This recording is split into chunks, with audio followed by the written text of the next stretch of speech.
Seeing only a blank screen on your Toshiba DX Series All-In-One will diagnose startup issues. We will repair boot files, and we will restore Windows components and get your computer running again. A lot of errors pertain to this problem, and we're going to go ahead and jump into what should hopefully be a pretty straightforward process, guys. And we're going to go ahead and jump right into it. First thing I'd recommend doing would be to actually go ahead and boot to the troubleshooting utility on Windows 11. So if you do a hard power off 3 times in a row, Windows should automatically attempt to launch the startup repair utility. And if it doesn't find anything, it will give you the option to select advanced settings, in which case it will take you to a screen that looks like this. Now, if it does not take you to a screen that looks like this, or you're unable to get to that, you can also download the Windows 10 Media Creation Utility, or Windows 11. They probably will make a creation utility for Windows 11 at some point. And it doesn't really matter, you can actually run the Windows 10 utility on Windows 11 as far as I'm aware. And you should be able to run the troubleshooting utilities built in within it. So you just would go ahead and download it to an ISO file and then burn it to a DVD or USB. It'd have to be about 4 gigabytes or more. It couldn't be a small USB flash drive, and it couldn't be a CD. It'd have to be a DVD. And then you'd boot your computer from it.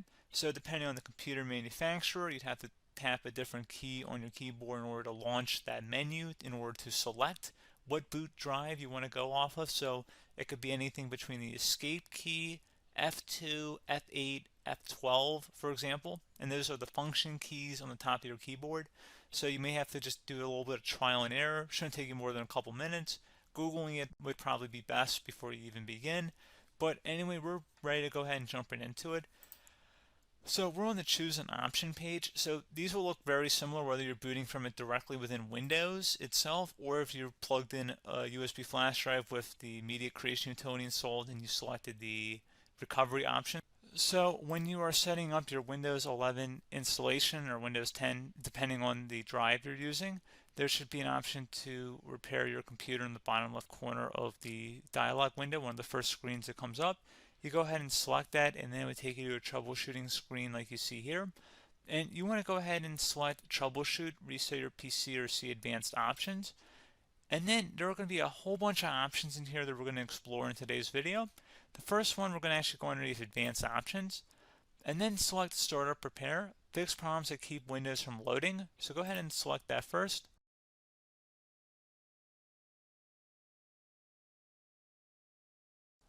Okay, so you can see it could now repair our PC. That was our first option we could try. Something else, if we go back into advanced options here, and then select troubleshoot, we're going to go underneath advanced options again. You can go ahead and actually access safe mode by selecting startup settings.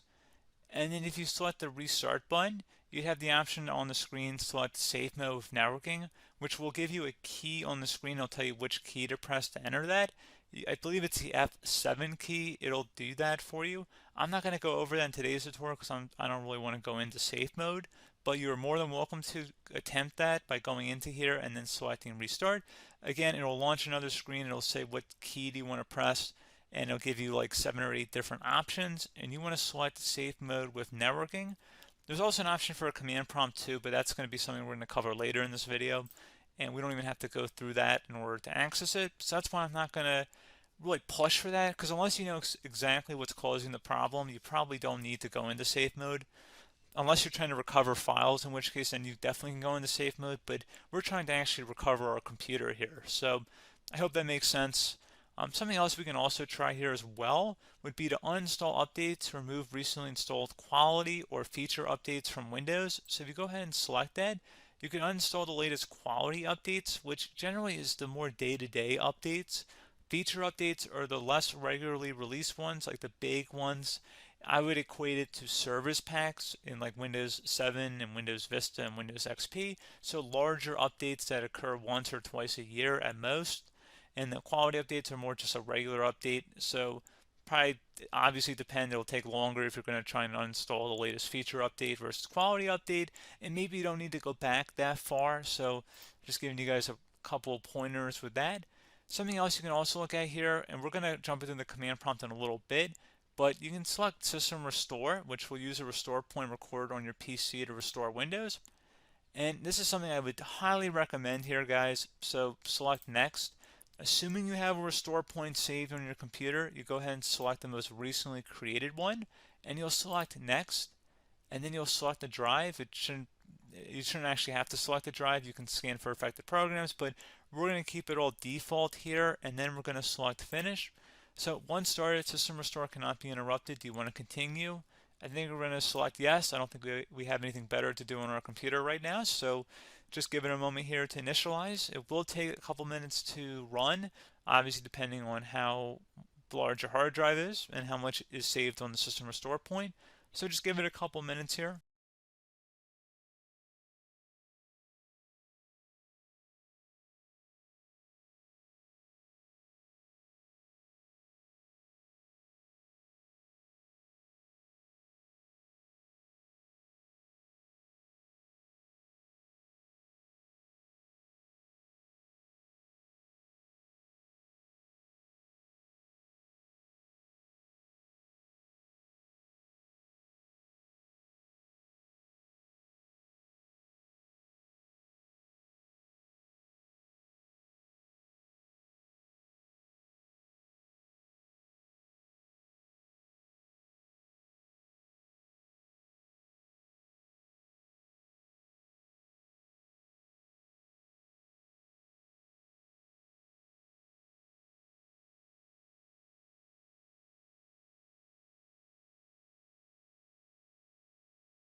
System has been restored successfully.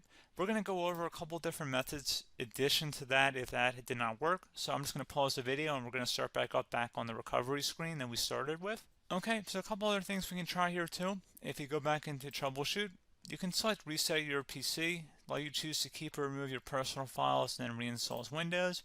You can select to keep my files, which will remove apps and settings but keeps your personal files. You can also select remove everything, which will remove all of your personal files, apps, and settings. So this is more of a factory reset, the second option here. First option, it should not delete all of your personal files. However, it will pretty much clear most of your programs. And keep in mind, there's no guarantee that your information, number one, is even still available and easily recoverable on your computer to the point that you actually would be able to recover anything. And the second point is that there's always a chance that it won't actually recover and it will just do a factory reset anyway.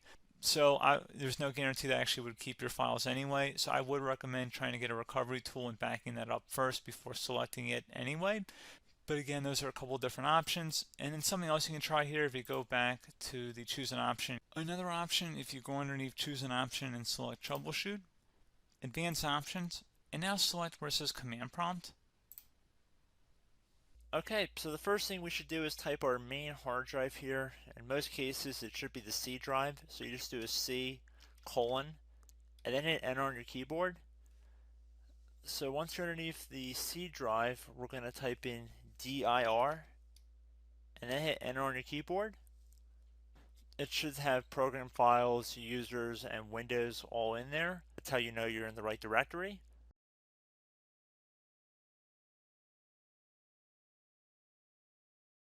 In some cases, it might be the D drive as well, so just keep that in mind.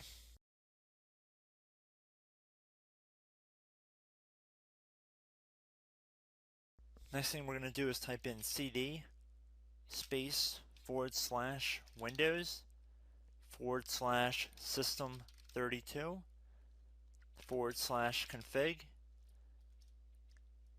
and then you're going to hit enter on your keyboard.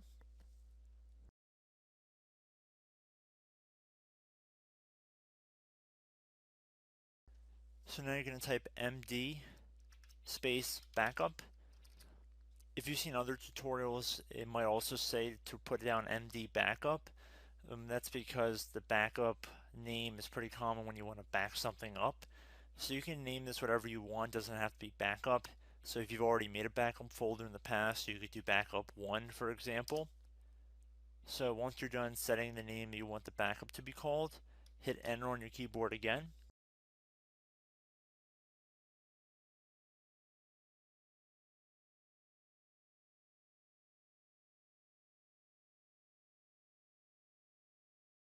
At this point, you want to type copy, C-O-P-Y, space. Then you want to do the star symbol above the 8 key. Then do a period or a dot, whatever you want to call it. Then another star sign, and then another space, and then type backup. And then hit enter on your keyboard.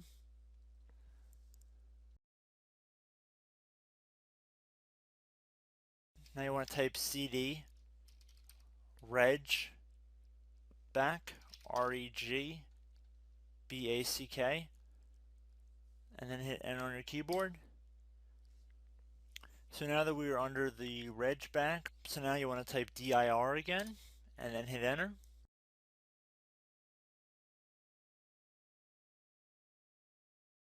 So now at this point we're going to type copy again. So copy, space, star sign, dot, another star sign, space, and then 2 dots. So we're going to type copy, space, star sign, dot, sign, star sign, dot, dot, and then hit enter on your keyboard again. So for overwrite, you want to overwrite all. So type A on your keyboard, so capital A, and then hit enter on your keyboard.